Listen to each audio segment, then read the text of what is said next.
A smiling snake Zohran Mamdani, the guy who could potentially, dare I say, please, Lord, make it stop. He could run the financial capital of the world, one of the largest and greatest cities in the United States of America, New York City, according to all betting markets. This guy's got an over 90% chance of being the next mayor. I'm going to share with you this lazy, weak, pathetic, egregious lie that he was caught red-handed and busted with. Also, Newscomb, the American Psycho haircut that passes for a man, changing his story all of a sudden over Charlie Kirk. Wait till you see this, and I've got a whole lot more to share with you. Sit back, relax. Oh, including Pam Bondi being sent a letter from Representative Ogles on a methodology that actually might not only stop Mamdani from running one of our greatest cities into the ground using communist Bolshevik principles and ideologies, but actually might get him deported. So stick around for that. Grab your favorite snack, your favorite beverage. Your boy Nez has you covered. Sit back, relax. I'm going to take care of everything. But maybe you haven't heard this.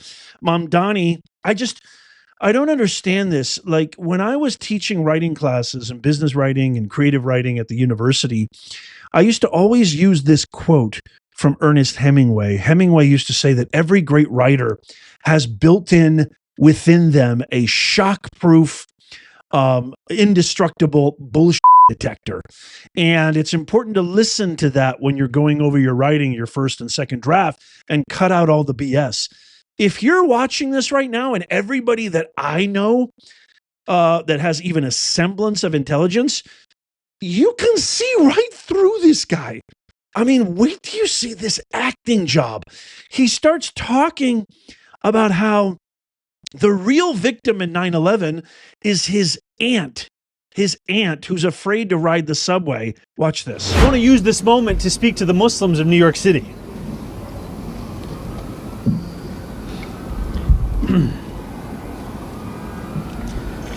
I want to speak to the memory of my aunt.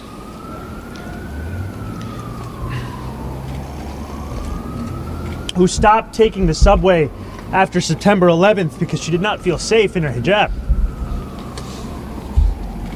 I mean, my Hemingway built-in shock-proof bullshit detector is just ringing. I mean, I've got a symphony going off inside me when it comes to my shock-proof BS detector.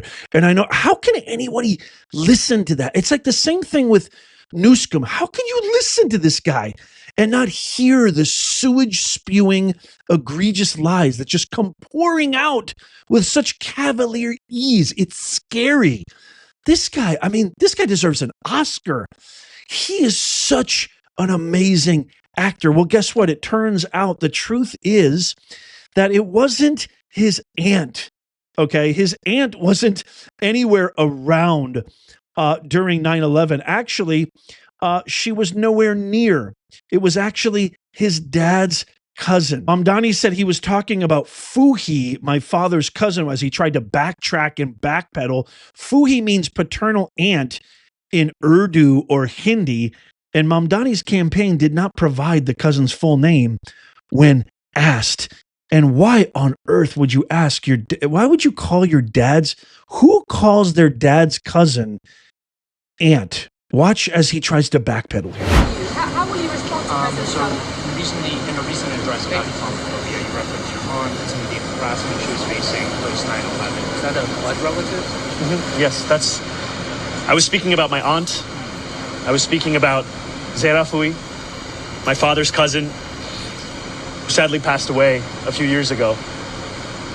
And for the takeaway from my more than 10-minute address about Islamophobia in this race and in this city to be the question of my aunt tells you everything about Andrew Cuomo and his inability to reckon with a crisis of his own. Oh, well, in that case, Mr. Mamdani, I mean, this guy is just a walking BS artist. He is a BS con man artist, and I just don't understand how anybody is falling for this. Check out this video, which he's now denying, because he says, I don't believe in defunding the police. I support the police.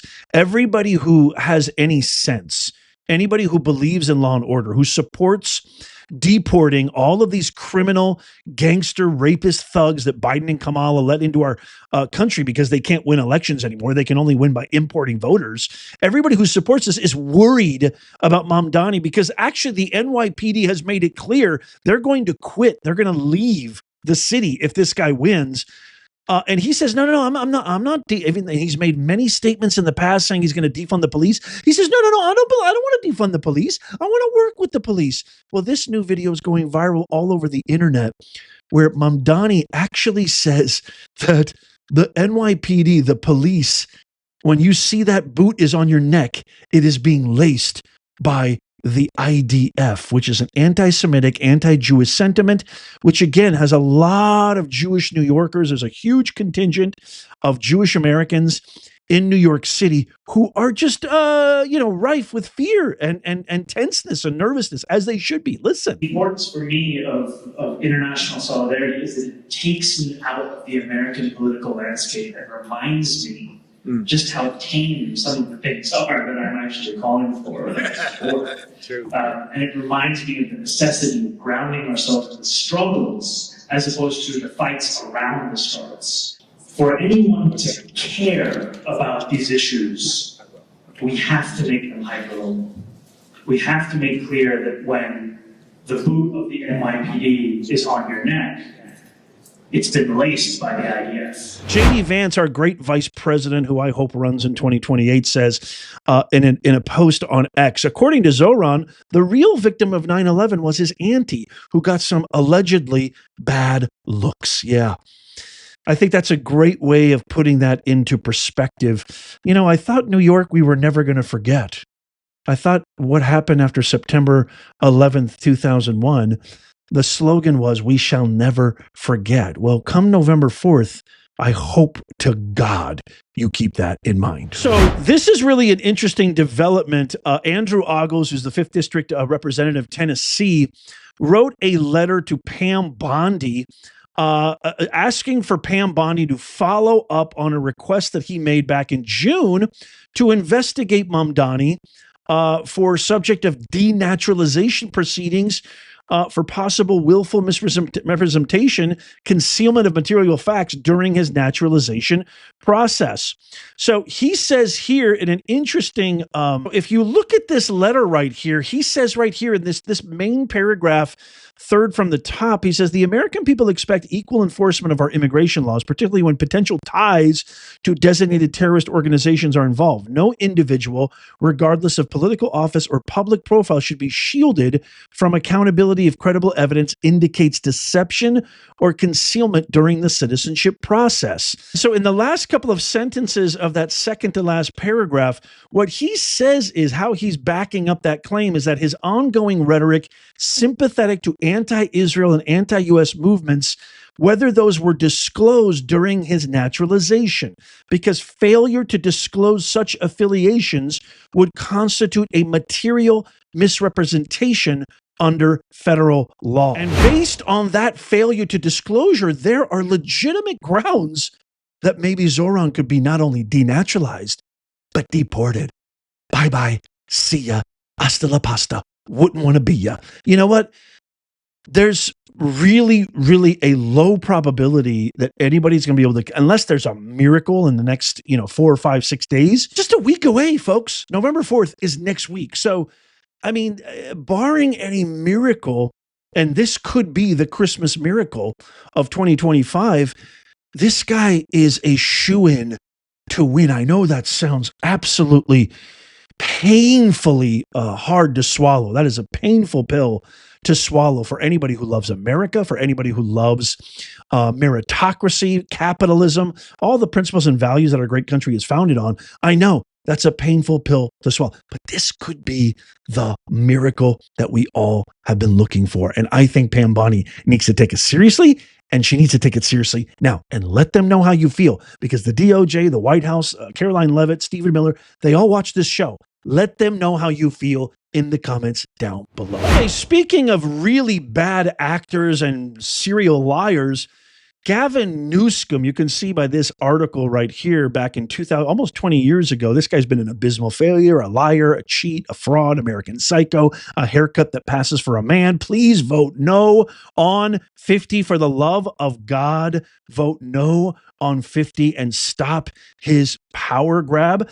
But yeah, he had an affair with his AIDS wife. This is when he gave that pathetic apology. And now we have a new video. He just did an interview recently where he lied about his son being a fan of Charlie Kirk. And this is how you started that podcast.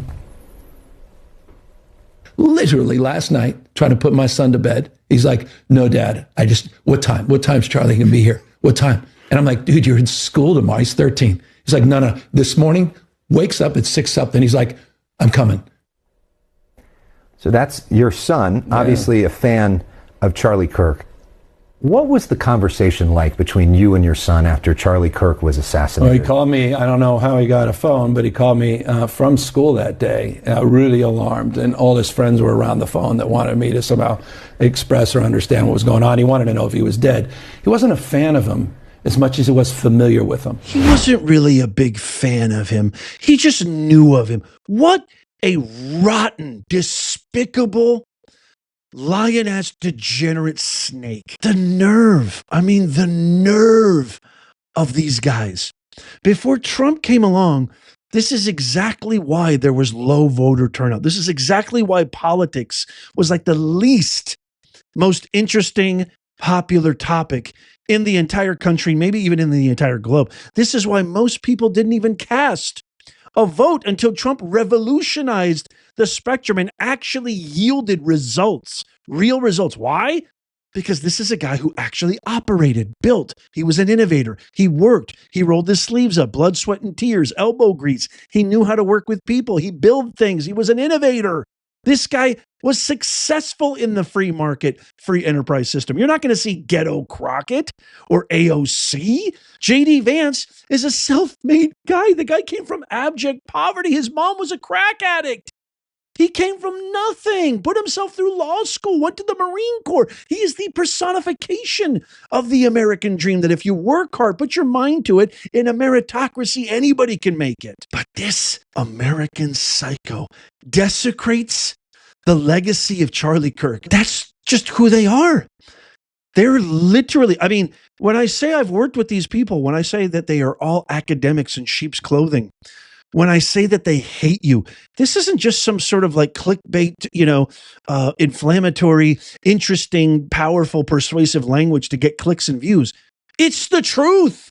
I know them. They literally think we're stupid. They think they're not going to hold me accountable to what I said a week ago, a month ago, a year ago. They're too stupid. They think we're idiots. They look down their nose at us. Case in point.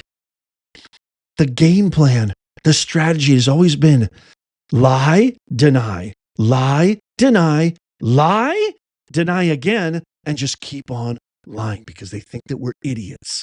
Watch this brilliant montage that reflects this hypocrisy in spades. Watch. Suggested that Donald Trump is Hitler. I wouldn't say I don't think any Democrat has. I actually, and I think it's a smear that they project back on to critics. What is the natural extension, Justin, if he pursues this to Harvard and beyond? There was an authoritarian leader several decades back called Adolf Hitler. Hitler came to power and the scientists left. The military survive in that climate. In the same way that it happened in Russia with Stalin, the same way it happened with Hitler, eventually you get generals and admirals that are in there that only tell the leader what he or she wants to hear. To the extent that the rule of law and an assault on the rule of law was an obscure, intangible thing, we're now seeing it in action. If you look back in history, you can see very similar parallels that took place in other countries that really went down that authoritarian road, including in pre-World War II Nazi Germany, when Hitler and Nazi officials basically took over Frankfurt University, which was the bastion of independent thought and progressive thinking and independent thinking, which is what Hitler didn't want. And so again, this is what authoritarians do. They try to control all of the aspects of social life. When Trump talks about peace, and Putin talks about peace, it's autocrats getting their way. That's it. And Mussolini and Hitler said they were being the purveyors of peace. I resisted for a long time analogies to Hitler's Germany. I've got in my Substack today, though, it's really uncanny. The same episode where Hitler, early in his tenure, before he's totally taken over the government, some local prosecutors go after his brown shirts, and they convict them, sends them, and then he releases them. It's really the same thing. Throwback to what? Yeah. Throwback to what? Poisoning the blood. I mean, that is literally Hitlerian rhetoric. Right. You know, and what do people think of what happened to us? The parallel here is to maybe show up on the shores and say, no, we'll go with Hitler. I mean, what do they think about the switching of sides with the turning of who occupies the Oval Office? I believe every voter who casts a vote, regardless of who they vote for, has to know that Donald Trump believes Hitler did some good things. They lie and lie, deny. This is the Democrat Party. They have no solutions, no strategy, no vision, no track record, they have zero accomplishments. Zero. Nada. Goose egg. Attacks on law enforcement officials who are simply carrying out the orders of the will of the people, cleaning up our streets so we can go down the streets, take our kid to the park, not have to have our head on a swivel everywhere we go, not have to arm ourselves everywhere we go, not have to go into a store and go through 18 plastic boxes and cages just to get a razor, for crying out loud, because of the lawlessness that these Democrats have afflicted on society with their woke ideologies. They are the enemy within. The Democrat Party is the party of murder, mayhem, violence, and chaos. And I am 100 billion% convinced they hate America. Everything they do, everything they think, every policy, every ideology, every sentence, every verb, every fragment of their rhetoric reflects the same accusation that they bestow upon Trump and everybody who supports America First policies. Accusation equals confession in this case. I can't wait to get your thoughts on all of this stuff. Please leave a comment down below. Let me know. Also, I just love it because I love hearing where you're joining me from. What city, what state, what country. Tap that thumbs up if you love America. Help us make common sense go viral. You can even do it if you're watching on your TV remote. It helps us out immeasurably. Thank you so much. Check out these videos right here. Some of you missed this latest video I published yesterday. Click on my face right here. Tap that. It's free to subscribe and follow. Hit that bell notification. Turn them all on so you never miss out. And as always, may God bless you and may God bless the USA and all who defend her. I'll see you soon.